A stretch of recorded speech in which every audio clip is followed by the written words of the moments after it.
सभी को सादर जय जिनेंद्र।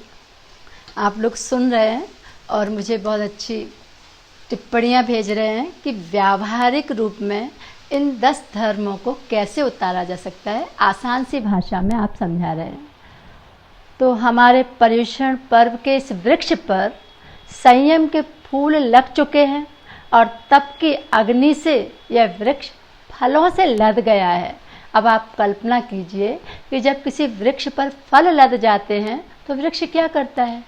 क्या वो स्वयं खाता है? नहीं, दूसरों के लिए फल त्याग देता है। प्रकृति ने हमें देना सिखाया। तो अब आज हमारे जिस धर्म की बात है वो है त्याग की, दान की, दूसरों को देने की। जो हमें मिला है उससे सबको सुखी करने की और उन भौतिक सामग्रियों में मोह त्यागने की। हमारी एक सुभाषितानी हमें याद आ रही है कि पिबन्ति नद्या स्वयमेव नाम्भा स्वयं न खादन्ति फलानि वृक्षा नादन्ति सस्यम खलु वारिवाहा परोपकाराय सताम विभूत्या। अर्थात नदियाँ अपना पानी स्वयं नहीं पीती हैं, वृक्ष अपने फल स्वयं नहीं खाते हैं। नादन्ति सस्यम खलु वारिवाहा, बादल अपनी फसल भी स्वयं के लिए नहीं पैदा करते हैं। परोपकाराय सताम विभूतिया, अर्थात महान लोगों का जन्म परोपकार के लिए होता है। तो इस प्रकृति से भी हमें देना सीखना है। अगर इस जगत में सबसे श्रेष्ठ प्राणी किसी को कहा जाए तो वो श्रेष्ठ प्राणी कौन है? मनुष्य। और मनुष्य होकर भी हमने देना नहीं सीखा तो एक बिग क्वेश्चन मार्क है हमारे सामने। कवि मैथिली शरणगुप्त लिखते हैं कि यही पशु प्रवृत्ति है जो आप ही चरे, वही मनुष्य है कि जो मनुष्य के लिए मरे। तो अगर हमें पशुओं से भिन्न आचरण दिखाना है तो देना सीखना है, और देने में जो सुख होता है वो किसी भी सुख से बड़ा होता है। अब देने की बात आती है तो सबको लगता है कि ये बड़ा मुश्किल है, और महिलाएं तो पुराने सामान से भी मोह नहीं छोड़ पाती। तो ऐसे में सीधा कहना शायद बुरा लगेगा।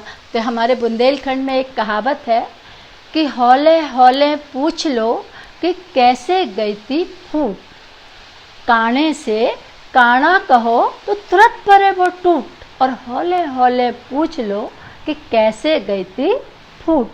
अर्थात मैं आपसे साधारण सा प्रश्न कर रही हूँ कि आपने एक बड़ा सुंदर सा घर बनाया लेकिन उसमें पुराना फर्नीचर भर दिया। वर्षों पुरानी जो आपकी चीज़ें हैं, आपके पहला बच्चा जो बैग लेके स्कूल जाता था, जो बॉटल उसकी रखी हुई है आपने संभाल के, जो छोटी सी साइकिल आपने रख रखी है किसी और को नहीं दी, उससे वो घर आपका अच्छा लगेगा या कबाड़ खाना बन जाएगा? और घर जितना कम सामान के साथ होगा, चीज़ें नई लाएं लेकिन पुरानी निकालें, तो घर की सुंदरता देखते ही बनेगी। हमारे शरीर पर हम आभूषणों पर आभूषण धारण करते जाएं या समय के अनुकूल कुछ एक धारण करें, स्थिति के अनुकूल किसी और को भी उस सुख से लाभान्वित करें, तो आप देखें कि जीवन में कितना मज़ा आने लगता है। तो प्रश्न उठता है कि क्या ऐसे ही हम त्याग कर दें? सवाल है कि हम त्याग कैसे दें, कहाँ दें, किसको दें और कितना दें? तो सबसे बड़ी बात कि हमारे अंदर जब ये प्रश्न आते हैं तो हम सुपात्र की तलाश करते हैं, और सुपात्र हमारे आसपास ही होते हैं, जिनको अगर आपके घर में ही आपकी मेड है, अशिक्षित है, उसके बच्चे को अगर आपने ज्ञान दान दिया, आपके पास धर्म की नॉलेज है, आपने किसी माध्यम से धर्म की बातें दूसरों को सुना दी, आपके पास भगवान ने पर्याप्त भोजन सामग्री दी और आपने किसी भूखे को रोज़, हमारी तो संस्कृति ही त्याग सिखाती है। कहते हैं कि eat drink and B Mary एक पाश्चात्य संस्कृति की विशेषता है, और हमारे यहाँ तेन त्यक्तेन भुंजी था, पहले त्याग करो फिर भोजन करो। माँ को मैं देखती आई हूँ कि कभी गाय के नाम से रोटी निकालना, कुत्ते के नाम से रोटी निकालना, किसी और को देना, फिर भोजन ग्रहण करना। साधुओं का जब तक आहारचर्या का समय नहीं हो जाता तब तक हमारे बड़े बुजुर्ग भोजन पर बैठते नहीं हैं। तो ये त्याग हमारे संस्कारों में डला हुआ है। तो इस त्याग को ढूंढने की ज़रूरत नहीं है कि पात्र कहाँ मिलेंगे। अगर हमारा दिल उदार है और हम अपने आसपास देखते हैं तो इतने नीडी लोग मिलेंगे जिसको किसी को ज्ञान की ज़रूरत है, किसी को आहार की ज़रूरत है, किसी को औषधि की ज़रूरत है और एक अभयदान जिसकी ज़रूरत तो मुझे लगता सबको है। अगर आप किसी बड़ी पोस्ट पर हैं, पद पर हैं, तो आप अपने मातहतों को डर खत्म कर दीजिए।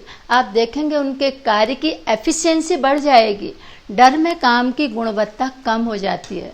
अगर हम मदर इन लॉ सास के रूप में हैं तो हम अपनी बहू को स्वतंत्र रखें, क्योंकि हमें लगता है कि हमारे बुजुर्ग होने पर कहते हैं इंद्रियां जब शिथिल हो जाती हैं तो उनके अंदर डर पैदा हो जाता। और ये डर का कारण जहाँ तक मेरा रिसर्च कहता है कि जब हमारे पास जोश होता है, होश होता है और हम कार्य करने लायक होते हैं तब हम दूसरों को डरा कर रखते हैं और जब हमें ज़रूरत होती है तो हम स्वतः ही डरने लगते हैं। तो अभयदान सबसे श्रेष्ठ दान है मेरी नज़र में। अपने से कमज़ोर को कभी पद का, पैसे का या जाति का, रूप का, ज्ञान का अहंकार मत दिखाएं। सबके साथ मैं आत्मा हूँ और ये भी मेरे जैसे ही आत्मा है, ऐसा व्यवहार करें। इधर एक बड़ी बात जानने की है कि त्याग और प्रेम में अंतर होता है। त्याग और प्रेम में अंतर हम समझते हैं। त्याग बिना प्रेम के नहीं होता, ये तथ्य जानना ज़रूरी है। कैसे? माँ अपने बच्चे के लिए कितना त्याग करती है। हम सब माँ के रूप में हैं। पिता कितना त्याग करता है परिवार के लिए। क्यों करता है? क्योंकि परिवार से उसे प्रेम है। तो हमें अगर मोक्ष मार्ग पर जाना है या हमें सदमार्ग में लगना है तो संत कहते हैं कि बिना अच्छी चीज़ को ग्रहण किए आप चीज़ों को छोड़ नहीं सकते। तो हमें त्याग करने के लिए प्रेम करना, प्रेम का अंकुर हमारे अंदर फूटना ज़रूरी है। वहीं हमें जानना ज़रूरी है कि प्रेम और मोह में अंतर होता है। मोह अंधा होता है, मोह बिगाड़ता है, आसक्ति पैदा करता है। धृतराष्ट्र का जो दुर्योधन के लिए था वो मोह था। और प्रेम होता है जिसमें हम बच्चे के लिए सही कहाँ क्या कितना उसे छोड़ना है, सेल्फ डिपेंड होने के लिए उसकी उंगली भी पकड़े रखना है, गिरने भी देना है और छोड़ना भी है। अगर हम मोह करेंगे तो हम उसकी उन्नति में बाधक बन जाएंगे, साधक नहीं। तो ये प्रेम और मोह में अंतर जानना भी ज़रूरी है। अब कोई बहुत बोलता है उसके बाद हम देते हैं, तो इधर मेरी दादी का एक दोहा मुझे याद आ रहा कि बिन मांगे दे दूध बराबर, मांगे दे सो पानी, और वो देना है खून बराबर, जामे खींचा तानी। इधर खून से अर्थ है कश्मकश से, कि अगर हम देते हैं तो जताते हैं, अहंकार पैदा करते हैं या बहुत मिन्नतें करने के बाद देते हैं। तो इससे अच्छा है कि हम सहूलियत के साथ समझें और समय से पहले ही उचित पात्र को दान करें। पैसा तो ऐसे भी जाएगा। पूत कपूत तो काधन संचय, पूत सपूत तो काधन संचय, ये उक्ति बड़ी सार्थक है और हम सब इसके अर्थ भी जानते हैं। तो हमें इन पुरानी वस्तुओं से, परिग्रह से अपने दिल अंदर की आसक्ति को तोड़ना है, अपनी राह को मोड़ना है। ऐसा नहीं कि हम दिखाने के लिए, प्रदर्शन के लिए दान करें। हमारा युवा वर्ग बोलियों से बहुत उसे दिक्कत होती है कि ये बोलियां हमारे अंदर अहंकार पैदा करती हैं और मंदिर में बोली का समय बचाया जा सकता। मेरे अंदर भी ये प्रश्न आता कि क्या संत हमें कोई मार्ग दिखा सकते हैं या हमारी समाज के मुखिया जो हैं वो कोई ऐसी व्यवस्था कर सकते हैं जिससे हर व्यक्ति जैन समाज का अपने पद योग्यता के अनुसार चारों प्रकार के दान दे। कोई व्यवस्थित समाज का रूप पैदा करे जिससे हम स्वतः ही वो दान दें और जिससे वो वर्ग जो इन लाभों को चाहता है उस तक वो लाभ सही रूप में पहुँचें। मेरी नज़र में ये एक सुंदर सी व्यवस्था होगी और इसमें योगदान करने के लिए हमारा युवा वर्ग बहुत आगे आना चाहेगा। तो ये युवा वर्ग हमारे कुछ चीज़ों में बहुत आगे हैं, टेक्नोलॉजी में आगे हैं ही, दान में और त्याग में भी बहुत आगे हैं। वो पुरानी वस्तुओं का मोह नहीं करते हैं, तुरंत नया घर नई गाड़ी ले लेते हैं। हाँ, उनके कुछ ज़्यादा त्यागने से हम डरते हैं कि कभी वो पत्नी को तो बदल ही देते हैं आजकल, पेरेंट्स भी ना बदल दें। तो इधर होश होना ज़रूरी है, संवेदनशीलता का होना ज़रूरी है, पर यह त्याग का गुण उनसे सीखा तो जा सकता है। तो इस तरह हमें अंदर से त्याग को सीखना है, उतारना है जीवन में। ऐसा नहीं कि अंदर हम चीज़ों से जकड़े हुए हैं और ऊपर से किसी और के कारण छोड़ देते हैं। अंतरंग में यदि राग का रंग है तो व्यर्थ तुम्हारा त्याग का ढंग है, और राग पर यदि पक्की लगाम है तो त्याग का फिर तुम ही कहो क्या काम है।